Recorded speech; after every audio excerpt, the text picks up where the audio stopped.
किसी ने कहा कि वो 250 साल जी, किसी ने कहा 500 साल और किसी ने कहा कि वो 900 साल तक जिंदा रहे। कहने वाले ये भी कहते हैं कि कांग्रेस पार्टी के पंजे वाला जो सिंबल है वो असल में देवराहा बाबा का हाथ है।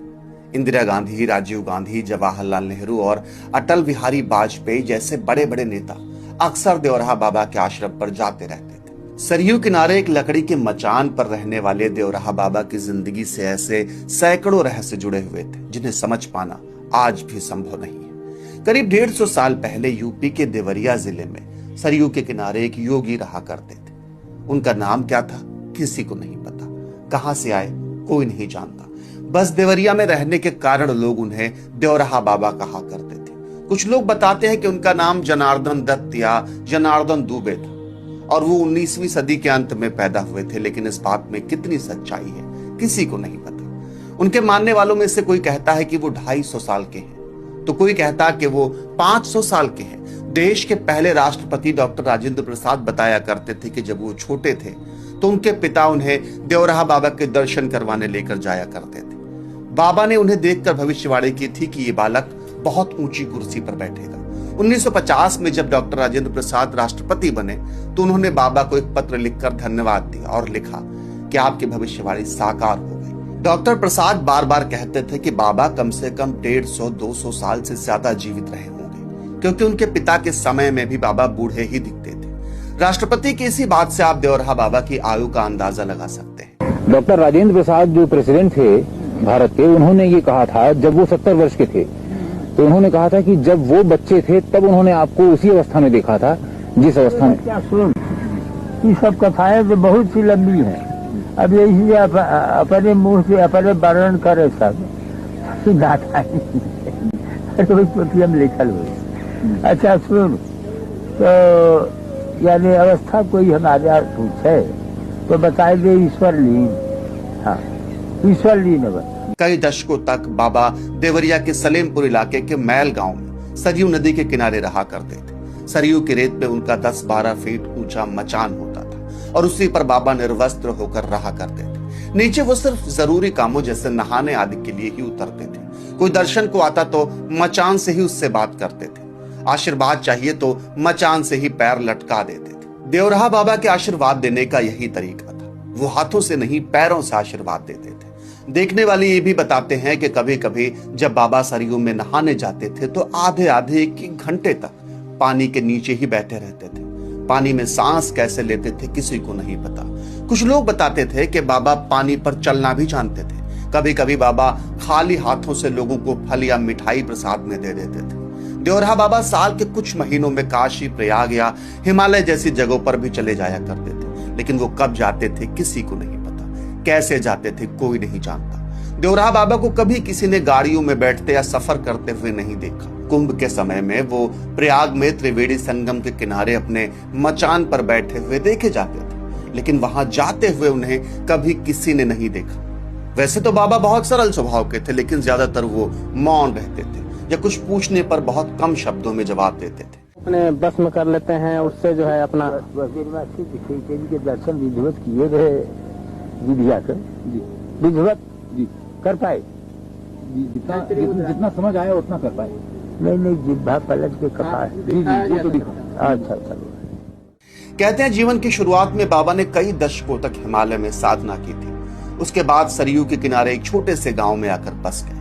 कहते हैं कि बाबा पानी पर चल सकते थे, लंबे समय तक सांस रोककर पानी में बैठे रहते थे। बस आशीर्वाद से बीमारों को ठीक कर देते थे, भविष्य की घटनाएं बता दिया करते थे और जानवर और पक्षियों से बात भी कर सकते थे। बाबा कभी किसी से अपनी सिद्धियों के बारे में बात नहीं किया करते थे, अपनी शक्तियों का ढिंढोरा नहीं पीटा करते थे, लेकिन बावजूद इसके रोजाना सैकड़ों लोग बाबा के मचान के नीचे उनके आशीर्वाद के लिए आते रहते थे। बहुत सारे लोग सालों तक देवराहा बाबा के आसपास रहे। समय के साथ उनके मचान के किनारे उनके बहुत सारे शिष्य भी रहने लगे थे, लेकिन देवराहा बाबा को कभी किसी ने भोजन करते और पानी पीते नहीं देखा, ना ही कभी कहीं जाते देखा।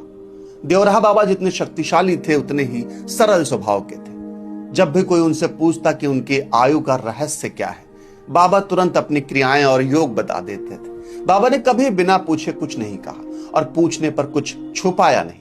आपकी अवस्था ईश्वर लीन है, इसका कारण कैसे ये संभव हुआ? बस सुना, अष्टांग योग यानी ईश्वर में जोगी, अजोगी में ईश्वर, अब बस वही ईश्वर लीन है, बस ऐसा नहीं। तो क्या क्रियाएं की आपने कि ये संभव हुआ? अरे क्रिया तो बताया गया, महामुद्रा, महाबंध, महाबेघस्य खेचरी, उद्यानम मूल बंधस्य बंधो जालम धरा भिजा, करणी विपरीताख्या वज्रवली शक्ति चालनम, इदम ही मुद्रा दस्कन जरा मरण नाशन भी क्रिया। देवरहा बाबा के जीवन का सबसे चर्चित किस्सा इंदिरा गांधी के हाथ के पंजे वाला था। असल में इमरजेंसी के बाद जब देश में चुनाव हुए साल 1977 में, तो इंदिरा गांधी को इन चुनावों में ऐतिहासिक हार का सामना करना पड़ा। इसके बाद कांग्रेस पार्टी दो हिस्सों में टूट गई और कांग्रेस का पुराना चुनाव चिन्ह गाय बछड़ा दूसरे गुट के पास चला गया। ठीक वैसे ही जैसे अभी शिवसेना के साथ हुआ। तो चुनावों में हार और पार्टी के टूटने की वजह से इंदिरा गांधी बहुत परेशान थी। यूपी कांग्रेस के कुछ नेताओं ने उन्हें सलाह दी कि उनको देवरहा बाबा के पास जाना चाहिए। साल 1978 में इंदिरा गांधी देवरिया में बाबा के आश्रम पर पहुंचे। आश्रम क्या था? मचान पर पहुंचे। इंदिरा जी नीचे खड़े थे और बाबा ऊंचे मचान पर बैठे हुए थे। बिना कुछ कहे मन की बातें समझ लेने वाले देवरहा बाबा ने इंदिरा गांधी के मन की बात भी समझ ली और आज अपने पैरों की जगह अपने एक हाथ को उठाकर उन्हें आशीर्वाद दिया और कहा, जाओ, यही तुम्हारा भला करेगा। लोगों को समझ नहीं आया, लेकिन इंदिरा जी समझ गई। वो वापस आई और अपनी नई कांग्रेस के लिए उन्होंने चुनाव आयोग से खुले हाथ का पंजा मांगा। चुनाव आयोग ने यह निशान इंदिरा गांधी को दे दिया और 1980 के चुनावों में इंदिरा गांधी इसी निशान से लड़कर भारी बहुमत से चुनाव जीती और दोबारा देश की प्रधानमंत्री बनी। और इस तरह भारतीय राजनीति में देवरहा बाबा का नाम बहुत ऊंचा हो गया। बड़े बड़े नेता चुनावों से पहले बाबा की शरण में जाने लगे, जबकि बिना कपड़ों के सरयू किनारे एक लकड़ी के मचान पर बैठे उस संत को इन सब से कोई लेना देना नहीं था। जो भी उनके दरवाजे पर आया उन्होंने सबको आशीर्वाद दिया, चाहे वो जवाहरलाल नेहरू हो, इंदिरा हो, राजीव हो, मुलायम सिंह हो या फिर अटल बिहारी वाजपेयी। बाबा की दृष्टि में हर कोई समान था। अरे वो दोनों को फोटो ले लिया, वो अब कैसे ही खड़ा हो जाए कि वैसे पड़े रह देगा, जैसे तुम कहा वैसे किया जाए। दीदी आप नहीं, अब मैंने अब खड़ा हो जा दिया, दे दी, बच्चा खड़ा हो जाए। देखा और सुना, ये हरा हुआ बच्चा है, हरा,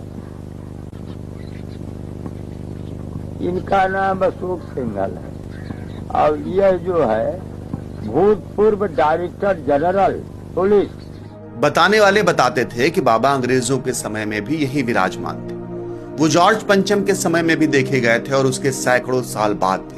जिसने भी बाबा को देखा उनके बुढ़ापे में ही देखा, चाहे डॉक्टर राजेंद्र प्रसाद का बचपन हो या अटल जी का बुढ़ापा, बाबा जब भी दिखे वैसे ही दिखे। देवरहा बाबा अष्टांग योग के महान ज्ञाता थे और शायद रामानंदी या वैष्णव परंपरा से जुड़े हुए थे। बाबा स्वभाव से बहुत सीधे थे और कभी किसी पर क्रोधित नहीं होते थे। अगर कोई कुछ गलत करता था तो पैरों की हल्की सी ठोकर मारकर सुधार देते थे। राजीव गांधी को भी उन्होंने एक बार ठोकर मारी थी। 80 के दशक के आखिर में एक बार राजीव गांधी बाबा से मिलने वृंदावन में उनके मचान पर गए थे। अपने जीवन के अंतिम दशक में बाबा वृंदावन आ गए थे। 1988 के आसपास राजीव गांधी और सोनिया गांधी देवरहा बाबा के दर्शनों के लिए वृंदावन आए।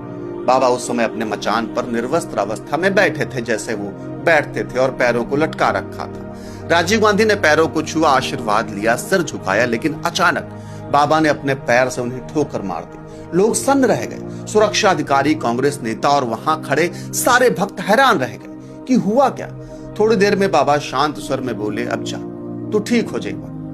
राजीव गांधी ने सिर झुकाया और चुपचाप निकल गए। राजीव गांधी ने क्या गलती की थी, बाबा ने ठोकर क्यों मारी, इसकी चर्चा ना तो बाबा ने कभी किसी से की और ना ही राजीव गांधी ने। ऐसे ही एक बार जब राजीव गांधी बाबा के दर्शन करने आ रहे थे तो उनका हेलीपैड बनाया जा रहा था और उसके लिए बाबा के मचान के पास वाले बबूल के पेड़ को काटने की जरूरत पड़ी। लेकिन बाबा ने काम करने वालों को मना कर दिया और कहा कि पेड़ काटने की कोई आवश्यकता नहीं। बाद में राजीव गांधी का कार्यक्रम अचानक बदल गया और वो नहीं है। लोगों ने कहा कि शायद बाबा को पहले से ही सब कुछ पता था, इसलिए उन्होंने पेड़ को काटने नहीं दिया। अच्छा, राजीव गांधी ने कुछ आश्वासन दिया था जो उन्होंने पूरा नहीं किया। का बात कर, राजीव गांधी बड़ा अच्छा आत्मा है। हाँ, हमारा प्यारा आत्मा राजीव गांधी। और विश्व हिंदू परिषद हमारा प्यारा आत्मा विश्व हिंदू परिषद। महाराज बताते हैं कि विश्व हिंदू परिषद जो कार्य कर रहा है हमारे आदेश और आज्ञा से कर रहा है। हाँ, इसको अपने मुंह से कह दें। विश्व हिंदू परिषद जो कार्य कर रहा है, हिंदू विश्व परिषद जो काम कर रहा है हमारे आज्ञा से कर रहा है। हाँ। तो उसमें अगर कोई विघ्न डालेगा तो गलत। विघ्न उघ्न कुछ न है, वो हमें विघ्न है ये नहीं। सुना, सब हमारे हैं और मैं उनका हूँ। राम मंदिर में बनने में कोई विघ्न न करेगा। इसी तरह 1989 में भी एक बार लोकसभा चुनाव के पहले राजीव गांधी और सोनिया गांधी देवराहा बाबा के दर्शन के लिए वृंदावन गए। उस समय राम जन्मभूमि का मुद्दा अपने चरम पर था, तो राजीव गांधी ने राम जन्मभूमि के मुद्दे पर बाबा से कुछ चर्चा की और देवराहा बाबा ने राजीव गांधी से कहा कि बच्चा, मंदिर बनना चाहिए और अयोध्या में मंदिर जरूर बनेगा, इसमें कोई संदेह नहीं है, तुम शिलान्यास हो जाने दो। कहते हैं कि राजीव गांधी ने बाबा की बात मानी और उसके कुछ ही दिनों बाद 9 नवंबर 1989 को अयोध्या में राम मंदिर के शिलान्यास का कार्यक्रम हुआ और उस समय राजीव गांधी देश के प्रधानमंत्री थे और तत्कालीन गृह मंत्री बूटा सिंह इस कार्यक्रम में शामिल हुए थे। मंदिर भगवान का बनेगा अयोध्या में। हाँ, आशीर्वाद भगवान का मंदिर अयोध्या में बनेगा, हमारा आशीर्वाद है, इसमें कोई संदेह नहीं। कहा जाता है कि 1986 में राम जन्मभूमि का ताला भी राजीव सरकार ने देवराहा बाबा की प्रेरणा से ही खुलवाया था। विश्वनाथ प्रताप सिंह जो अब प्रधानमंत्री हैं वो भी आपके दर्शन के लिए आते। विश्वनाथ प्रताप तो हमारी बहुत पुरानी भक्त है। कब? और राजीव गांधी भी आते रहे। राजीव गांधी हमारा पुराना प्यारा आत्मा है। उससे पहले इंदिरा गांधी भी आती थी। अरे भाई, एक ठेका लेते अब तक जितने प्रधानमंत्री और राष्ट्रपति हैं सबने महाराज का दर्शन किया है। सुना, मोतीलाल जवाहरलाल सब दर्शन करते रहे। हाँ, मोती जवाहिर सब हमारे प्यारे आत्मा। हाँ, तो जब ये राजनीतिज्ञ आपके पास आते हैं तो क्या सोच के आते हैं और क्या लेके जाते हैं? अब अगर कुल बतावल जाए अखबार में छापा तो सुना। अरे आते हैं, भारत है यानी भारत का हूँ, तो भारतीय लोग जो हैं वो हमारे दर्शन में अवश्य करेंगे। हाँ, देवराहा बाबा के जीवन से ऐसे सैकड़ों किस्से, कहानियां और रहस्य जुड़े हुए हैं। ये कहानियां कितने सच हैं ये कोई नहीं जानता। बाबा के पास क्या क्या सिद्धियां थी ये भी किसी को नहीं पता, लेकिन बाबा को मानने वाले ये बताते हैं कि देवराहा बाबा से जुड़ी ये कहानियां असल में कहानियां नहीं बल्कि सच्ची घटनाएं हैं जो वास्तव में घटी थी। अपने जीवन के अंतिम दिनों में बाबा वृंदावन चले गए थे और वहीं रहने लगे थे। 19 जून 1990 को योगिनी एकादशी के दिन देवराहा बाबा ने वृंदावन में अपनी महासमाधि ली। उनका समाधि स्थल आज वृंदावन से 4-5 किलोमीटर दूर टटिया नाम की जगह पर है। अटल बिहारी वाजपेयी जी भी बाबा के बहुत बड़े भक्त थे। जब बाबा की महासमाधि हुई तो अटल जी समेत हजारों लोग श्रद्धांजलि देने पहुंचे। मुलायम सिंह यादव, वीर बहादुर सिंह जैसे तमाम नेता अक्सर बाबा के आशीर्वाद लेने आया करते थे। बाबा राजनीति में किसी एक के पक्ष में नहीं थे, वो हर किसी के थे। तो अगर आपने देवराहा बाबा के बारे में पहले से पढ़ या सुन रखा हो या फिर आपने, आपके घर वालों ने कभी बाबा के दर्शन किए हो तो हमें कमेंट में जरूर बताइए। और ऐसी और भी कहानियों के लिए और भी वीडियोस के लिए चैनल को सब्सक्राइब कर लीजिए। अगर आप ये वीडियो फेसबुक पर देख रहे हैं तो फॉलो करके जाइए, वीडियो को और लोगों तक शेयर कीजिए। शीघ्र मिलते हैं किसी और वीडियो में। जय हिंद।